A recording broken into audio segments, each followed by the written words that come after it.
So we'll pop the belt loose, and this is an actual belt removal tool, and I got a 3/8 extension on it.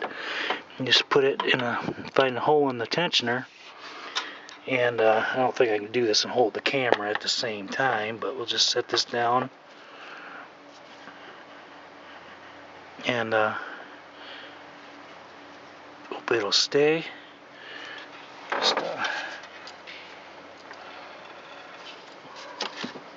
Okay, that's loose.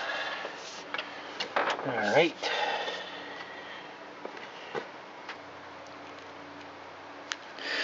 Okay, now you got a connector right here. That's got to come off. So I don't think let me see if I can figure out how to get this off. I don't think I'm going to get that on camera.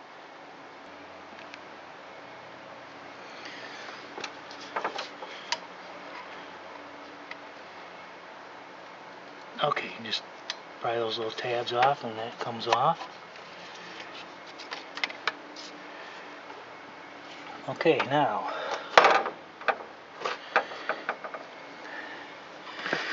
looks like this is held on by 13mm bolts, and you got a brace right here,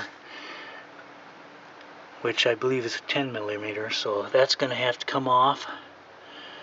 We'll loosen the bolts and we'll find out if that's got to come completely off or not.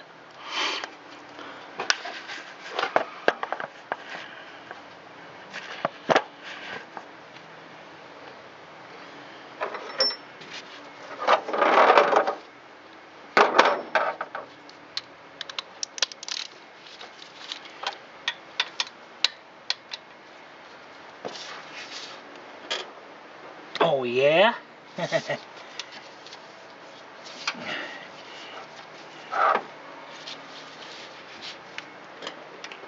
Oh, there we go. It's probably never been loose.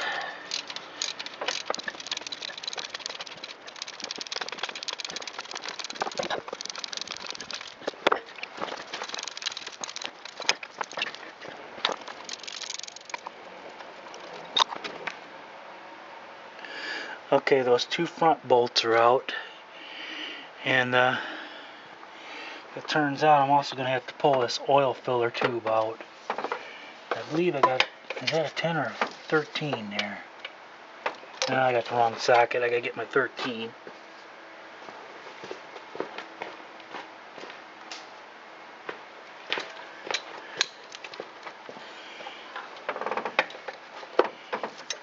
Get that connector out of the way.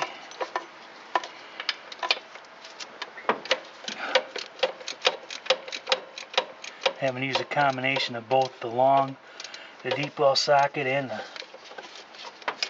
short well 13mm. Should be able to get that with my fingers now. This isn't hard to get out. Just one bolt holds it in, and the rubber grommet into the valve cover into the valve cover.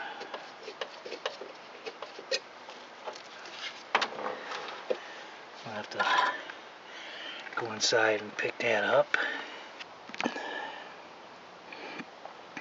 Okay, I've got that out and fished out of there.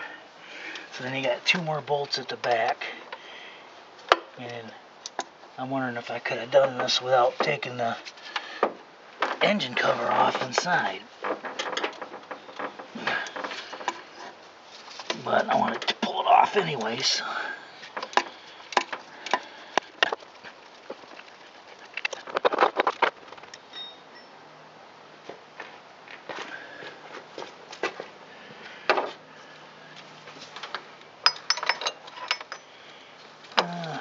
Getting that back on there is going to be a toughie. I might have to do that from inside. We'll see. Okay, I had to use a box end wrench to get that last one off. And you can see there's another connector on the back. And then you got the manifold for the coolant lines. So we'll take those off. And I want to reiterate, you want to make sure you get your Freon discharge before you start working on this. Otherwise, you don't want to let that stuff out into the air. So we'll get that off. Okay, I've got that connector off, and I've got the manifold loose, and that was a real bear. First of all, I ended up having to put one of the other bolts back into the compressor to hold it still, and trying to get into there, you're working right up underneath the firewall there, and it's really hard to get into there. You had to use a 15mm box end wrench, and I think it would have been easier to pull the driver's seat out so I have more room to work. It's hard to get my fat belly into here.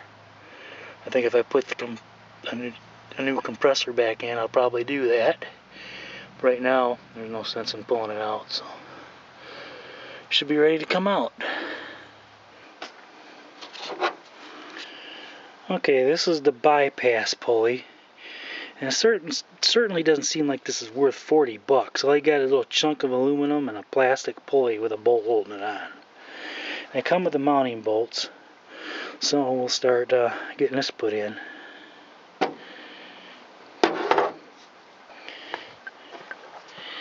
Okay, ran into a little snag, and this is something that I read in the reviews for this product. The mounting bolts are too small.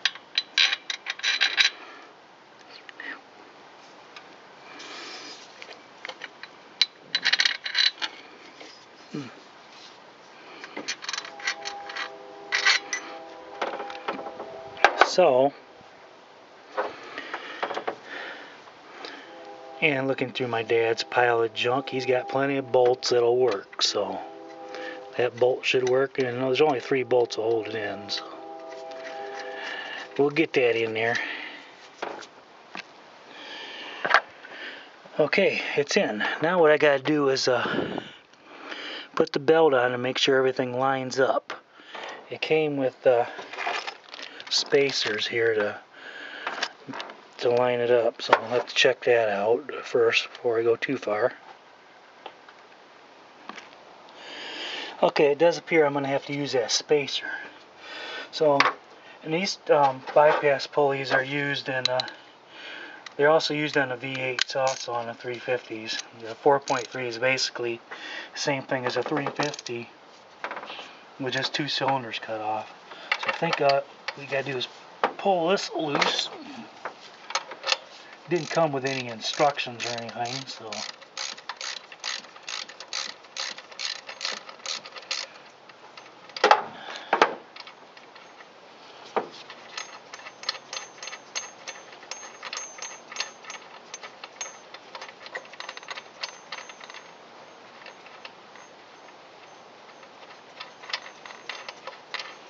that's a long bolt. Pull that out. I think this spacer is just going to slip in behind here, like so.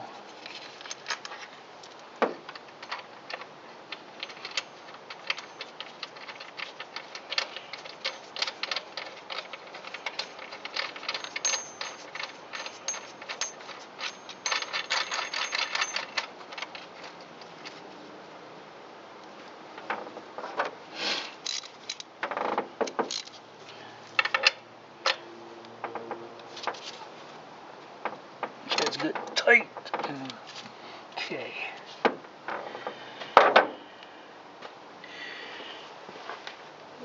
Pop the belt back on there.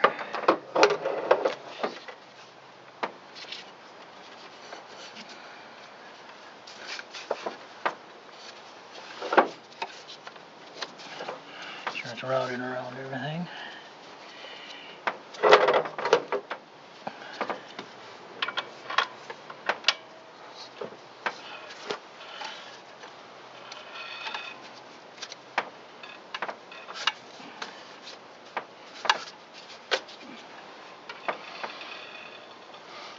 Alright, now it appears to be lined up. Okay, I guess we can start it up and see what happens, but first I gotta put the oil filler tube back in.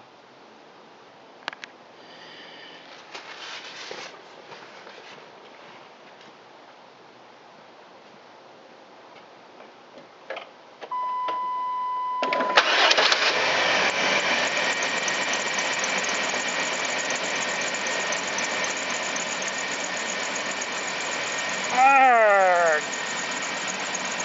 I'm still getting that noise. Can you believe that? Okay, now I might have to figure it out, I suppose. Okay, since obviously the air conditioner compressor wasn't the problem, we've gone ahead and put the compressor back on. I also replaced that center idler pulley with the original one that was on there. I had replaced it earlier this year when I replaced the alternator, but I still got that squeak. Power steering pump is new, water pump is new. That belt tensioner is new, even though it seems kind of weak. Alternator is new. I'm thinking it's got to be that fan clutch, because the fan turns all the time, stays engaged all the time. So, I don't know, I'll get it figured out. In the meantime, I'll wait till next summer before I charge the air conditioner back up. So, hopefully I don't have any leaks now. Well, I guess that'll do it for this video. You have a good day. We'll talk to you later. Goodbye.